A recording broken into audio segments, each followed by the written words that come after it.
Shikoku Henro, o camiño Shikoku, a ruta dos 88 templos budistas na máis pequena das illas do arquipélago nipón, ten a súa orixe no século XI.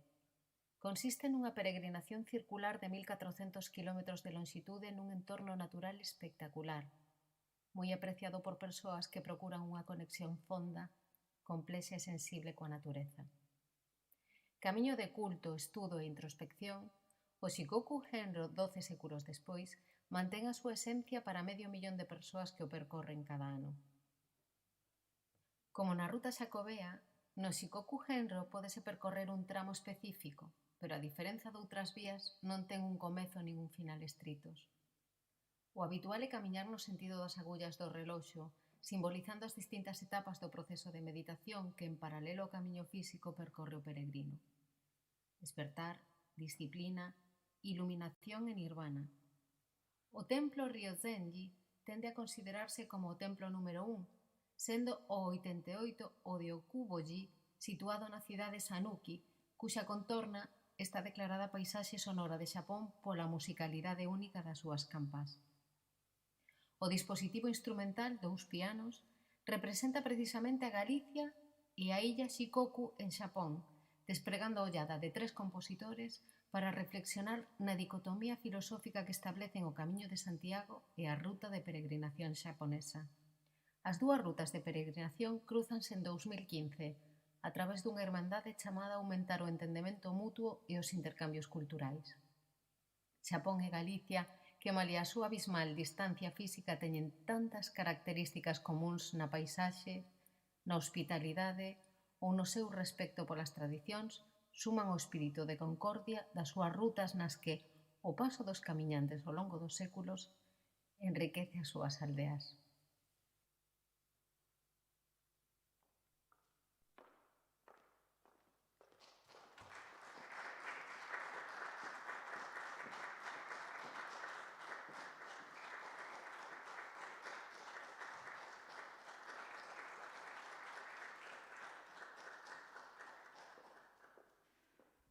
Buenas tardes a todas y todos.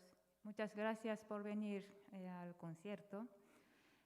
Hoy sé que hay muchos japoneses que están viendo nuestro concierto a través de streaming.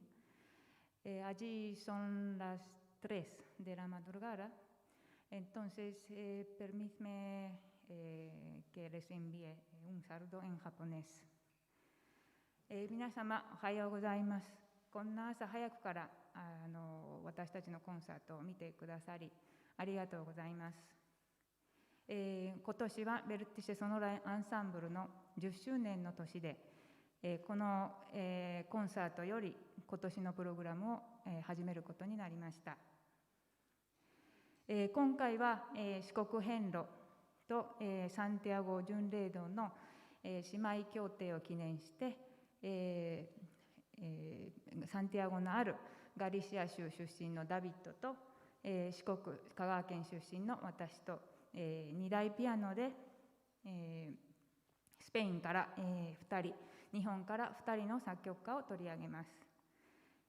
この、4人の素晴らしい作品をお楽しみいただけたらと思っています。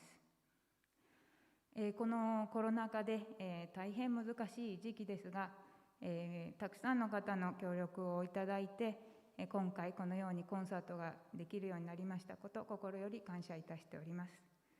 それではお楽しみください。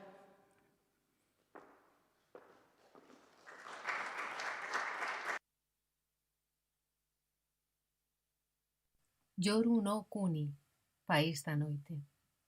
Yoru no Kuni, composta no 1981 por Toshio Hosokawa, é unha partitura que estivo durante décadas esquecida, logo dunha única audición, a da estrea, e de que o compositor decidise non incluíla posteriormente no seu catálogo. Non son páxinas editadas, pero foron redescubertas e recuperadas por David Durán e reestreadas por Vertixe Sonora no ano 2017 directamente desde o manuscrito. A composición inspírase nun poema do poeta e dramaturgo surcoreano Kim Chi-ha, e trátase da única obra de Hosokawa de explícitas connotacións políticas. Estamos ante unha obra de material sonoro e recursos técnicos situados na vangarda europea máis experimental.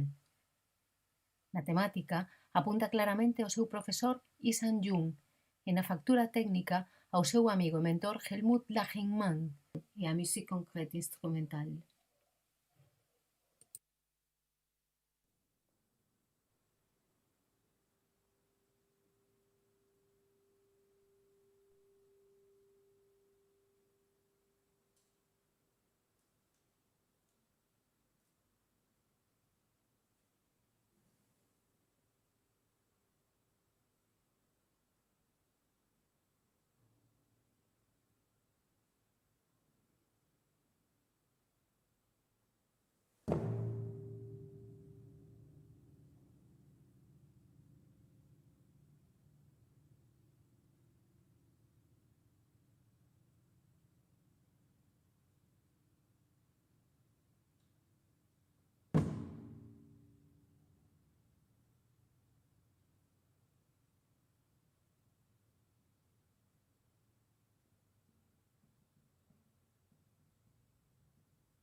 Arquitecturas en branco e negro.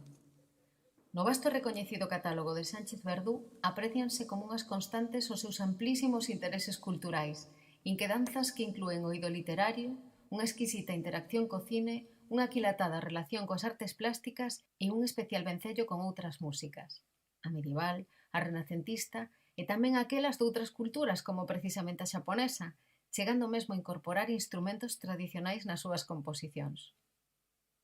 O uso no título da palabra arquitecturas, que conforma xa todo un subxénero na súa produción, fai referencia a un proceso construtivo de elementos estruturais que se repiten na súa música. En canto á súa fascinación pola cor, podemos ubicala dentro da súa relación con outros ámbitos sensoriais. Para mí, di o compositor, es moi importante la sinestesia. Al trabajar determinados tipos de obras con ruidos, alturas, resonancias, timbres concretos, los asocio a determinados colores, texturas, matices. Neste caso as cores son dúas, o branco e o negro, e dentro delas múltiples matices, así como unha obvia referencia ás cores do teclado do piano. O marcado carácter desta composición imprímese dende unha tímbrica moi definida con sons apagados, opacos, procedentes das cordas muteadas ou dende o propio ruído dos pedais, e un extraordinario tratamento textural nos singulares e suxestivos procesos repetitivos que dirixen as enerxías cara a resonantes silencios e convidan a unha profunda escoita. En efecto, son moi oportunos os propios termos do compositor ao describir as súas obras. Enerxías, repeticións, silencios, labirintos, peregrinaciones a través de la materia.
Zwei Augen, dous ollos. O psicólogo xaponés Hayao Kawai sinala nos seus textos como esencial a necesidade de dous ollos. Son os ollos os que intentan comprender unha situación en 3 dimensións, combinando máis de 2 miradas segundo a situación en cada momento. Aquí ollo substitúese pola palabra mirada. Desde tempos antigos, moitos pensadores describían dualidades de varios mundos, dous aspectos que se inclúen simultaneamente nun mesmo obxecto, como a luz e a escuridade, o movimento e a quietude, a presenza e a ausencia, a realidade ou a irrealidade. Hoxe en día, nunha sociedade chea de información, existen circunstancias para que a xente poida cultivar a mirada. Sen embargo, debido en gran parte á globalización, os dous ollos que posuímos orixinalmente simplifícanse co risco de perder a ollada. Os textos de Hayao Kawai como aviso á idade actual. Compuxen esta peza para 2 pianos como 2 ollos. Os 2 pianos observan o mesmo obxecto e ao mesmo tempo teñen 2 perspectivas. Ademais, explorei a tridimensionalidade do son e a música dun xeito que non se podía reproducir cun só piano.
No Quiocho, segundo libro de escoitas.